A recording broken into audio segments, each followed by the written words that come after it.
Good day mga kudoks! Kamusta na po kayo? So sa video na ito, dadalhin ko kayo sa aming typical day off dito sa UK.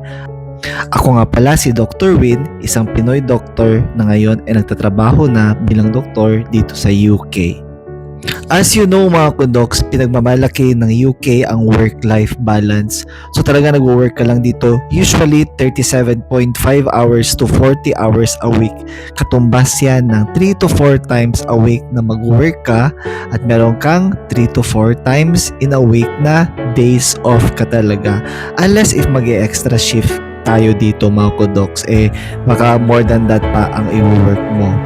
So ngayon, dadalhin ko kayo sa aming typical day na off kami ni Mrs. dito sa Edinburgh, Scotland, UK.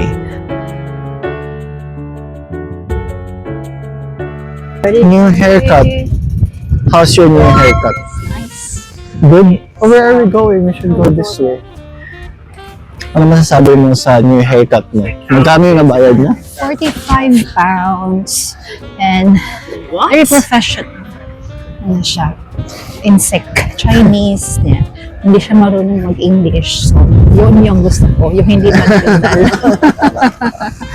So, sulit yung 45 pounds. You just show in the picture the style that you wanted. And then, yun lang. Maganda din yung yung pag-wash ng hair, yung pag-blow dry. Sulit. So, dito, mag-ano ka lang, download ka ng app. And then, doon sa app na yun, may mga list of salons. So, pick ka lang kung ano ang gusto mo na malapit sa inyo. And then doon lang din ang bayad. So, mag-ano ka lang, mag-schedule ka ng appointment. Pumunta ka lang doon, tapos na. Good. Yeah, he's so nice. Mabait siya. Inofera niya ako ng tea, pero hindi ko kasi siya naintindihan. So, I didn't know if it was for me. Sabi lang, thank you. Sabi ko din, thank you. Akala ba, at first, Akala niya marunong ka mag-Chinese. Akala niya Chinese ako. But Chinese naman talaga ako. But hindi ako marunong Mag-Chinese. Chinese. Konti.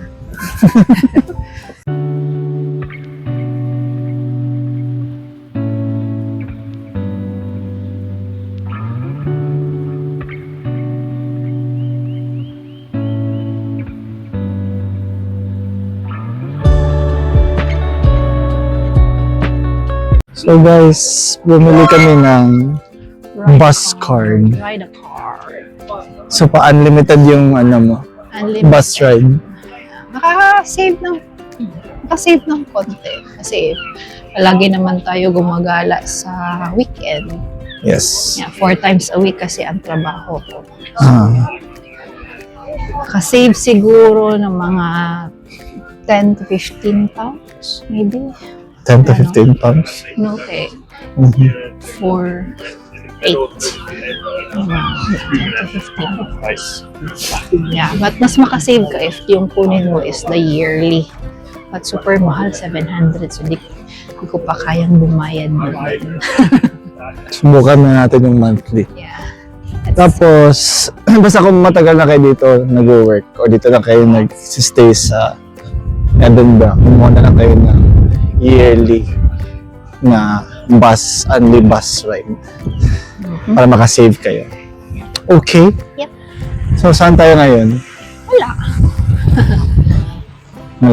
Ang lamig talaga at ang gloomy. Wala lang. Naglalakad lang hanggang dun kung saan dadalhin. Saan nagaling ng paa? Wala kaming destination kasi napuntahan na namin ang church, ang bus shop, It's all walk. hairdresser, tsaka ang bank. Walk. Walk na lang kami.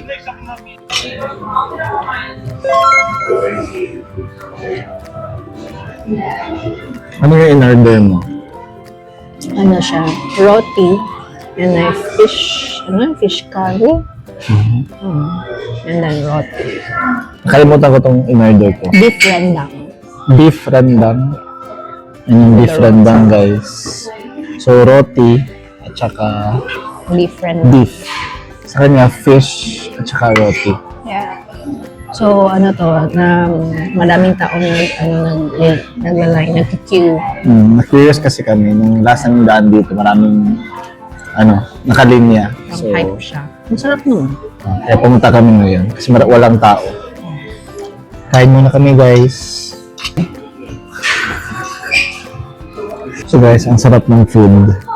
So I think yung mababayaran natin is 34 pounds, no? 24 pounds. So nag-water lang kami para makasave. Yan po ang tip dito. Mag-water ka na lang. Kasi kung mag-order ka ng drinks, additional pa ng mga 4 pounds each, 3 to 4 pounds each. So, okay naman yung water kasi yung water dito is, good for drinking, yung tap water, kasi malinis daw. So far din naman sumama yung pakiramdam namin with the tap water.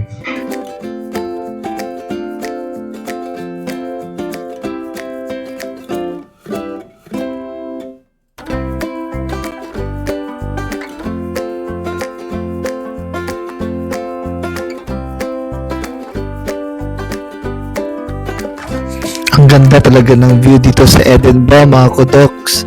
Makikita niyo ang iba't ibang architecture, ang castle, ang Scott Monument, at napaka-magical talaga ng Edinburgh City. Another day off na naman, mga kudoks. So wala kaming malaking plans for today. So nakadecide kami na kumain sa labas. May nakita kaming maliit na Korean restaurant na parang independent. Nakadecide kami pumasok kasi parang masarap ang menu nila. Ito yung chicken skin, mga kudoks. Napakasarap nito. Nag-order kami ng Coke at may lumpia din na napakasarap. Hindi ko alam ano pangalan nito. Baka Korean lumpia or something. But ang sarap, mga kudoks. Halika, kain tayo.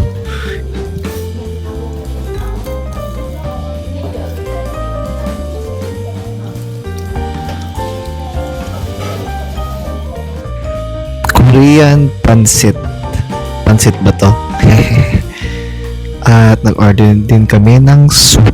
Nakalimutan ko anong pangalan nito pero napakasarap niyan, mga kudoks. Kitang-kita naman sa itsura ng food. Halika, kain tayo. Hi mga kudoks. Naranasan niyo ba kung day off niyo kahit na mahaba yung days off mo, like 3 days, 4 days, pero tuwing days off mo parang tinatamad ka, marami kang gustong gawin pero hindi mo magawa. I think ito yung isa sa mga araw na yun. At feel ko napaka-unproductive ko. At feel ko wala akong nagawa the whole day. May nagawa akong kakaunting labada today, paglilinis kaunti ng bahay. Pero feel ko talaga medyo unproductive ako. Kaya late this afternoon, nakadesal akong mag-jogging kaunti. Actually, hindi jogging, mag-treadmill lang dito sa loob ng bahay. At feel ko napaka-unproductive ko. Hindi ko ba alam kung harsh lang ba ako sa sarili ko or sometimes deserve lang natin mag-rest lang. Yung tipong wala ka talagang gagawin. Yung mag-chill ka lang at walang gagawin. Siguro dahil day off mo, parang gusto mo marami kang gawin at nafe-feel bad ka na wala kang nagawa the whole day. Pero I think hindi natin isipin yung ganyan. Isipin pa rin natin na kahit wala tayong masyadong nagawa today, at least nakapag-rest tayo sa ating days off. At saka, mahalaga, nasa bahay tayo, buhay tayo. So, ito yung isa sa context ng vlog ko today kasi wala nga akong nagawa masyado. So, ngayon, sabayan niya akong pumunta dito sa malapit na store kasi nagpapabili si Mrs. ng vegetable salad para sa aming ulam mamaya. Halika, punta tayo sa malapit na store dito. Before ako lumabas, nagtapon muna ako ng basura dito lang sa labas ng bahay.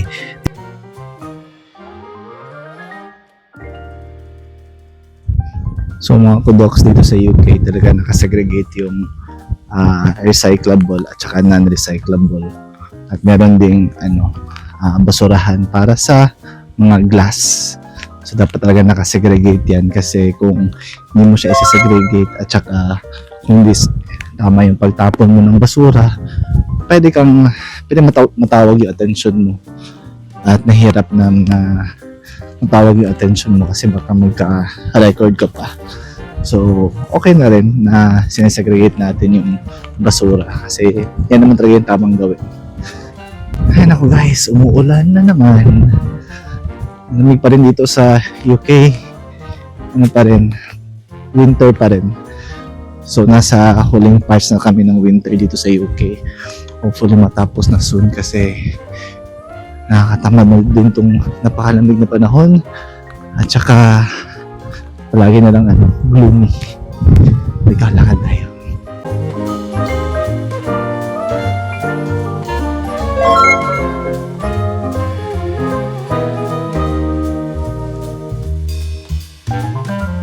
Para din Philippines dito guys kasi merong mga malalaking store kung saan mas makakamura ka at merong mga maliliit na store na medyo mahal kaunti pero mas malapit sa bahay nyo. So dahil hindi naman napakamahal at napakalaki ng difference ng mga parang maliliit na store.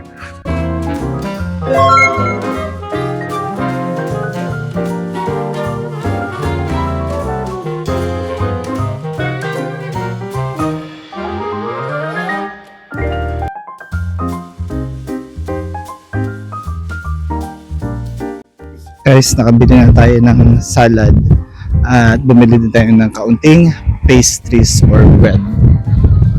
So, ang total vegetable salad ay 1 pound lang. So, katumbas ng mga 77 pesos. Malaki na siya. Good for 3 na siya na tao na vegetable salad. At saka, bumili din ako ng bread. So, maraming croissant na binibenta dito sa mga stores. Kahit nasa isa maliliit na stores dito, may croissant palagi. Maraming pastries. So, halos same lang sa mga mamahalin dito na cafe yung lasa. So, nakain tayo guys. Pauwi na si Mrs. Nag-chat na siya. I think, abutin pa siya ng 15 minutes before makarating dito sa bahay. Nasa bahay na tayo, tapos i-prepare na natin ang ating dinner. Tara! So mga kodoks, ito pala yung binili natin. Salad at tsaka mga pastries. Wow! May kakain tayo. But first, mag-wash muna tayo ng kamay.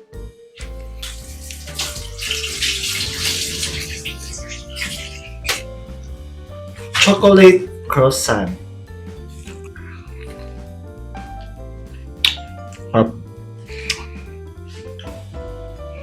Guys, gumawa rin tayo ng avocado. Lagyan natin ng gatas yan. Yan. May avocado rin pala dito sa UK, guys. Bibili mo lang dito sa grocery store. Pero hindi ganun siya katamis compared sa Philippines. Pero okay na rin.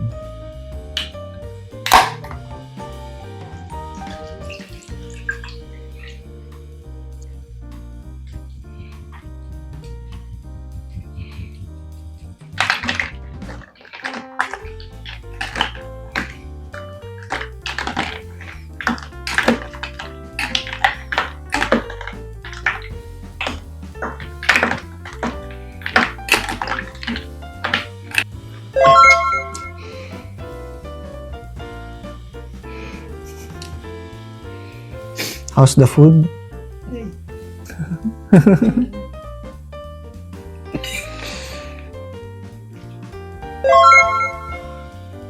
Isa sa mga libangan ko dito sa UK ay ang paglalaro ng tennis. So since bata pa ako, talagang naglalaro na ako ng tennis at napakasaya ko at natutuloy ko pa rin ang paglalaro ng tennis hanggang umabot ako dito sa abroad, dito sa UK.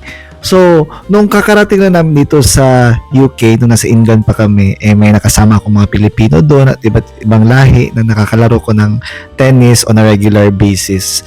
But since lumipat ako dito sa Scotland, naghanap naman ako ng makakalaro dito, may namit akong mga ilang Pinoy na naglalaro din ng tennis at kasi medyo malayo yung mga lugar nila dito sa city kung saan ako malapit, kaya naglalaro din ako ng tennis kahit kanino man, kung sino man yung maabutan ko sa court.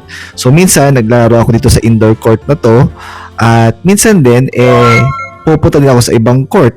So, member ako sa isang malaking tennis club, outdoor tennis club dito sa Edinburgh na tinatawag na Meadows Tennis Club. At saka itong indoor court na to, kung saan yung ako nakita kanina lang, ay tinatawag na Oriam or part siya ng Heriot-Watt University. At minsan din, kung nagkaka-time ako at kung vacant din yung ibang mga Pilipino kong kaibigan na nagte-tennis din, pupunta din ako paminsan-minsan sa Kirkcaldy. So, nagtitrain ako papunta doon, mga 30 to 40 minutes yung train. At dinadala ko rin yung bike ko doon paminsan-minsan para makapag-exercise na din before ng laro. So, maganda ang court dito mga kudoks. Para siya synthetic na grass court. So, napaka-social at ang ganda din ng lugar ng tennis court. Napaka-peaceful, napakaganda ng surrounding at hindi masyadong mahal yung court fee dito sa outdoor tennis court na to. Nasa ano lang, 5 pounds. Parang unlimited na yung gamit namin ng court kasi may isa kaming kasama na member ng tennis club na to. Whereas sa indoor tennis court naman, nagre-range siya ng mga 15 to 17 pounds per hour yung court fee. So, pwede nyo paghati-hatian yung court fee. At minsan din may mga tennis activities doon tulad ng mga social club tennis kung saan mababayad ka ng 8 pounds and 50 pence per session. At mga ano na yun, mga 1 hour and 30 minutes to 2 hours na yung indoor tennis court fee na yun. At saka pa dyan, nagpa-member din ako sa isang tennis club. Yung sinabi ko kanina, yung Meadows Tennis Club. Kung saan unlimited yung paggamit mo ng court as long as nasa ano siya, tennis club na session. Mga 3 times a week siya na nangyayari. Every Wednesday, Saturday, and Sunday. So talaga wala kang reason na di ka makapaglaro ng tennis dito mga kutoks.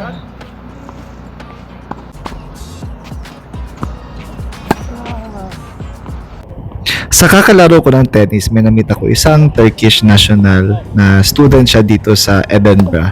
At randomly lang siya na-meet ko sa isang tennis app. So naglaro kami mga twice na.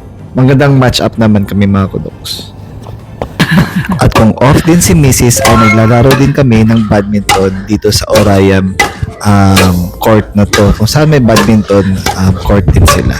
So maganda din siyang exercise kasi si Mrs. hindi siya marunong mag-tennis. So nagba-badminton lang kami. Which is maganda exercise din. Bonding na rin namin ni Mrs.